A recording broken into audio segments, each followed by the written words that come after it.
안녕하십니까. 부동산 읽어주는 남자 부통령입니다. 오늘은 아반떼 분석을 해볼까 합니다. 아반떼. 현대가 잘 만들었겠죠. 그래서 이곳에 엔진, 미션, 안에 편의시설, 이런 거 현대가 잘했겠죠. 마찬가지예요. 여기 보시다시피 수많은 아파트가 분양을 하고 있죠. 알아서 건설사가 잘 만들겠죠. 그리고 이천, 전주, 강릉, 진주, 안성, 광주, 대구, 거제 등등 사람이 살만한 곳에다 짓겠죠. 그런 거겠죠. 우리가 속속들이 그곳을 분석하고 어쩐들 얼마나 하겠습니까? 만든 사람도 잘 만들어줘야 되겠죠. 그래요. 어쨌든 중요한 건 무엇이다? 그래 여러분들 항상 가격이 중요하죠. 우리가 그래서 가장 중요한 게 무엇이다? 가성비 이런 얘기를 하는 거잖아요. 자, 그래서 아반떼를 보다시피 1995년도에 이 가격으로 나왔다는 거네요. 1000만 원 이하로 나왔네요. 1995년이죠.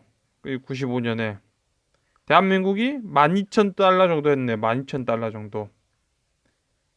12,000달러 정도 했다. 한 1,200만 원 연봉 그 정도 했다. 그렇게 보일 수 있겠죠. 그 돈 갖고 아반떼 샀겠죠. 1998년 가니까 경제 어떤 위기가 왔나 보네요. 이게 대한민국의 어떤 GDP가 낮아져 있다. 800이다. 800 한 월급 800 정도 받았다고 할 수 있겠죠. 2008년도 이때. 그 대략적으로 놓고 본다면 1995년도 E9부터 E9까지죠. 2008년도 나인 E9죠.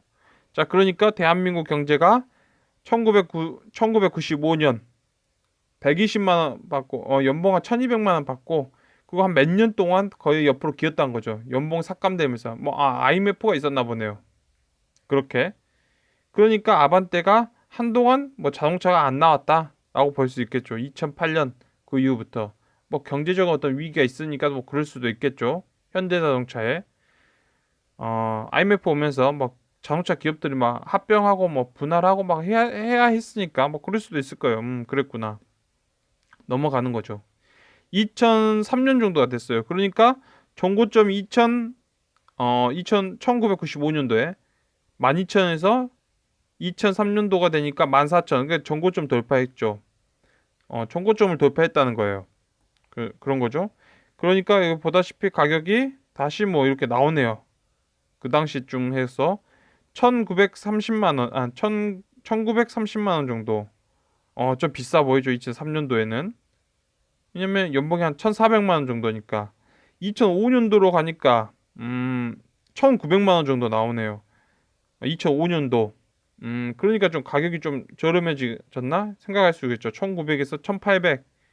2006년도도 1800. 이러고 있었다는 거죠. 2006년도 1800. 그러니까 이게 좀 셌네요. 2013년도가 좀 셌던 거네요. 2003년도가 좀 셌다고 볼 수 있겠죠. 2005년도 19,000달러 찍으면서 1,800, 1,800 그런 식으로 나왔다는 거죠. 2006년. 2006년 이 시기까지. 근데 이 시기에 2006년에 21,000달러가 됐다는 거죠. 21,000달러. 앞자리가 2로 바뀌었네요. 그러니까 2007년, 6년, 7년하고 앞자리가 바뀌었죠. 앞자리가 틀려지잖아요. 1자리에서 2자리로 틀려지더라. 그러니까 가격이 앞자리가 2자로 바뀌어 2천만 원대로 올라오네요. 2천만 원대로. 2천만 원대로 아반떼가 올라오더라. 라는 거죠. 그랬구나. 우리는 할 수 있죠. 그리고 2008년도에 2008년도에 보다시피 이렇게 2006년, 2007년 하면 24,000달러 가져갔던 이 대한민국의 연봉이 2,400만 원 연봉이 삭감됐네요. 2008년도에 2,100 2009년도에는 다시 또 19,000까지 떨어졌어요. 그러니까 이 시기 동안은 이런 식으로 놓고 본다면 기본적으로 거래 가격이 횡보를 쳤네요. 그런 거겠죠. 왜냐하면 옆으로 연봉이 지금 삭감되고 있었으니까 그런 거겠네요. 그리고 나서 2007년도에 우리가 정고점이었냐면 연봉 2,400 받고 2,400만 원 정도 받고 있다가 삭감됐잖아요. 1,900만 원까지 삭감됐다가 2012년도에 돼서 이제 다시 연봉이 올랐네요. 2,500으로. 그러니까 정고점을 돌파한 거죠. 이 시간이 지난 다음에, 그러니까 우리가 보는 2012년, 12년 뭐 이 정도까지 가격이 전혀 이렇게 멈춰 있다. 2013년도부터 해서 가격이 다시 또 올라가네요. 1955만 원. 아, 그런 거네요. 그리고 나서 2014년부터 보다시피 가격이 앞자리가 다시 또 이자로 바뀌었죠. 그래서 우린 또 알 수 있는 거잖아요. 기본적으로 앞자리가 이자리로 바뀌니까 뭐 이자리로 바뀌었다. 다시 뭐 2014년부터는 경제가 다시 활기를 찾았다라고 생각하면서 앞자리가 다시 또 이자리로 바뀌어지는 모습을 보여주더라. 자, 그리고 2013년은 지나가죠. 2013년, 그런 거죠. 2013년, 뭐 2014년. 경제가 뭐 돌아선 것처럼 보이죠. 2013년, 14년 이때는. 그러니까 다시 또 앞자리가 다시 이자리로 바뀌어지는 모습. 다시 보이죠. 2015년, 2016년, 2017년. 뭐 앞자리가 이자리잖아요. 이자리. 29,000이 거의 3만대까지 올라갔으니까 2014년 여기 올라간 다음에 2016년. 그러니까 2014년부터 시작해서 2016년 16년까지 거의 횡보하고 있었지만 그래도 앞자리 여전히 29,000 그 정도 지켜주고 있었죠. 그러니까 그런 거죠. 2,900만 원 받고 있기 때문에 뭐 2,400 그 정도 한다면 무엇이다? 뭐 아반떼 사람들 샀겠구나. 뭐 살 수 있었겠구나. 뭐 생각할 수 있겠죠. 자, 이렇게 놓고 본다면 2017년부터 시작해서 다시 앞자리가 3만 원으로 바뀌죠. 3만. 2017년도에 3만 원 바뀌고 있다. 그런 거죠. 그러면 조만간 2017년, 18년도 3만, 2019년도 3만 이런 거 있죠. 그러면 우리가 이제 여기서 알 수 있는 거는 이제는 아반떼가 근데 이제 2,400만 원, 뭐 2,400만 원 이렇게 나오고 있었죠. 가성비가 있다고 볼 수 있겠죠. 이럴 때는 왜냐면 이것보다 우리가 받고 있는 연봉보다 여전히 좀 싸게 이게 싸잖아요.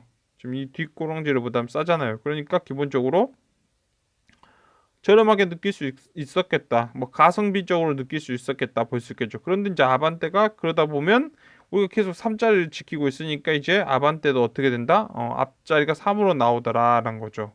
자, 그래서 결론적으로 놓고 본다면 대한민국이 1만 달러였을 때는 숫자 1에서 노는 거죠. 1에서 놀다가 2만 달러 되니까 숫자 2 쪽으로 넘어간 게 보이죠. 3만 달러가 되니까 숫자 3으로 넘어간 게 보이는 거고 1만 달러 있을 때는 뭐 이거죠. 1만 5천 달러 있을 때는 1,200만 원 뭐 이런 식으로 2만 5천 달러 있을 때는 2만 2,200만 원 그런 거죠.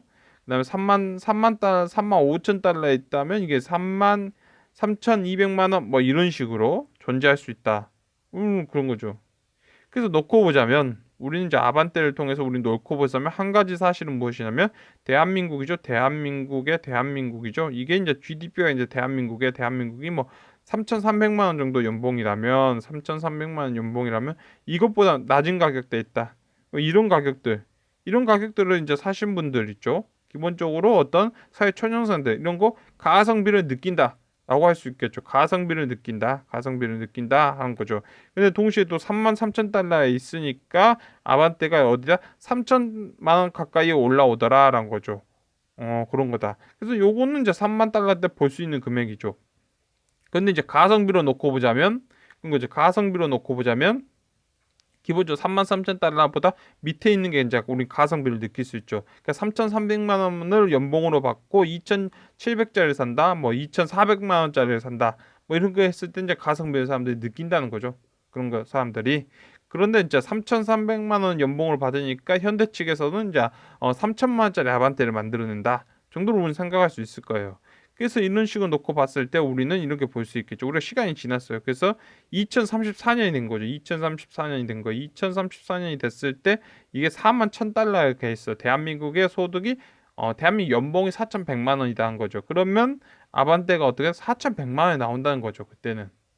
그리고 2045년에 가니까 대한민국의 어떤 연봉이 이제 5,100만 원이다 한 거예요. 그러면 이제 아반떼가 어떻게 나온다? 5,100만 원이 나온다는 거죠. 그래서 우리는 여기서 몇 가지 사실은 이런 거예요. 2020년에 왜 4천만 원 주고 아반떼 중고를 사라는 거죠. 아반떼 중고를 4천만 원 주고 살 필요가 없죠. 그런 거죠. 그러면 4천만 원 주고 아반떼 중고를 살려면 어떻게 한다? 2050년이죠. 2050년에 4천만 원 주고 아반떼 중고를 사면 되는 거죠. 2050년에는. 그런 거겠죠. 왜냐면 신규로 뽑은 게 이제 5,100만 원 뽑았으니까 감가상각이 뭐 이루어지고 하다 보면 그래 뭐 이 모델 자체로 놓고 2045년에 나온 이 모델이 뭐 한 뽑은 게 뭐 2048년에 뽑았어요. 그리고 뭐 2년 후에 뭐 한 감가 한 1,100만 원 정도 해가지고 나서 4천만 원 중고 사면 되는 거죠. 그런 거예요. 근데 이제 지금 2,700 뭐 이렇게 있는 거를 4천만 원 주고 중고를 살 필요가 없죠. 제 이야기 잘 해보면 어떤 말이에요, 여러분들? 이 말이 이 말. 이걸 잘 얘기해보면 이 말이죠. 그래, 여러분들 건설사가 알아서 짓겠죠. 그 짓는데 분양가를 어떻게 하겠어요? 아니 지금까지 아파트를 사지 못한 사람들, 그거 뭐더라 청약통장만 들고 있는 사람들 뭐겠어요? 저소득이겠죠, 저소득. 나이 많은 저소득 뭐 이런 거겠죠. 그 뭐 점수 모은 저소득자 있겠죠. 그 다음에 완전히 사회 초년생들이겠죠. 자, 그러면 그런 사람들은 소득이 어마어마하게 많은데 집을 안 사고 있었냐? 그거 아니죠. 소득이 어마어마하게 많으면 이미 샀겠죠. 뭐 그냥 중고 시장에서. 근데 분양 시장에서 어떻게 해줘야 돼요? 그러면 마찬가지예요. 뭐다? 소득에 맞게 해야 되는 거죠. 분양 가격은 소득에 맞게 해야 된다. 현실적이에요. 이런 거죠. 그다음에 기본적으로 살 수 있는데 분양하겠죠. 어디 산골짜기에다 분양하겠습니까? 그래서 기본적으로 사는 사람들의 어떤 소득 수준은 어떤다? 기본적으로 단계적으로 내려 있는 거죠. 단계적으로 나눠져 있어요. 그래서 뭐 그런 식으로 해서 분양가도 어떤 차별적으로 나눠 있겠죠. 우리가 자동차 등급이 있잖아요. 뭐죠? 소나타 등급 있고 아반떼 등급 있고 그랜저 등급 있고 그런 거잖아요. 제네시스 등급 있고 마찬가지예요, 여러분들. 소득에 맞춰서 있는 거예요. 네, 그런 거다라고 생각하시면 되는 거고. 그래서 뭐 이런 주저리 했지만 결론은 무엇이다? 아반떼다. 이제 오늘 주제는 아반떼니까 아반떼가 있다라는 거예요. 그래서 아반떼가 여러분들 2,400만 원, 뭐 2,600만 원에서 아반떼가 나온 거 있죠. 여러분 가성비를 많이 느낄 거예요. 그런 거죠. 왜냐하면 소득은 우리 3,300만 원 정도 되는 국가 안에서 3,100, 3천만 원 정도 있는데 뭐 2,400, 뭐 이런 거 가성비 느끼죠. 이런 모델. 그런데 이제 아반떼가 막 3천만 원 이상 넘어다 3,400, 3,500 넘어가면 뭐 가성비 느끼기 힘들겠죠. 지금은. 그런데 이제 대한민국 4만대로 올라가면 가성비를 또 느끼는 거고. 그러면 현대층은 또 4천만 원짜리 나오는 거, 5만 달러 가면 5천만 원짜리 나오는 거, 6만 달러 가면 6천만 원짜리 나오는 거예요. 그런 거죠, 여러분들. 그런 거예요, 여러분들. 근데 대한민국이 4만 달러인데 아반떼 6천만 원짜리 낸다? 그러면 누가 사요? 안 사죠. 안 사는 거예요. 그런 거죠, 뭐. 예. 그래서 뭐 기술이 발전해서 뭐 옛날에 700, 800만 원 하던 아반떼가 뭐 2,400만 원이 됐다. 이거 기술의 발전이다. 뭐 아니면 수요와 공급이다. 수요와 공급이니까 예전에는 800만 원만 했어도 사람들이 샀는데 수요와 공급 때문에 이제 2,400만 원에도 산다? 뭔 이상한 소리인지 모르겠어요. 아무튼 소득이 늘어났으니까 뭐 수요와 공급이 거기 안에서 존재하겠죠. 그래서 오늘 아반떼 분석은 뭐 이렇게 마치도록 하겠습니다. 뭐 나머지 잘 짓겠죠. 뭐 엔진이 뭐가 있고 뭐그 미션이 어떻고 서스펜스가 어떻고 운전대가 어떻고 이거 뭐 조향력이 어떻고 뭐 하겠어요. 잘 했겠죠. 오늘 뭐 영상은 뭐 이 정도 마칠까 합니다. 지금까지 시청해 주셔서 너무나 감사합니다.